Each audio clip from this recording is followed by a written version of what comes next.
नमस्कार.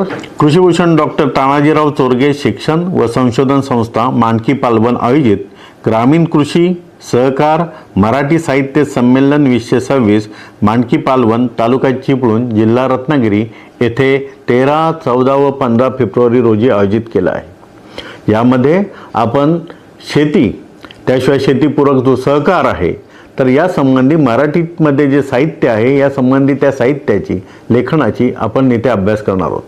त्यावेळेला तिथे निघणारी ग्रंथदिंडी असेल किंवा या संबंधातील इतर प्रोग्राम कुठचे असतील त्या सर्व कार्यक्रमाला आपण सगळ्यांनी उपस्थित राहून त्या कार्यक्रमाला आपण त्यामध्ये सामील व्हावं याच्यासाठी मी स्वागताध्यक्ष या नात्याने आपल्याला आवाहन करतो.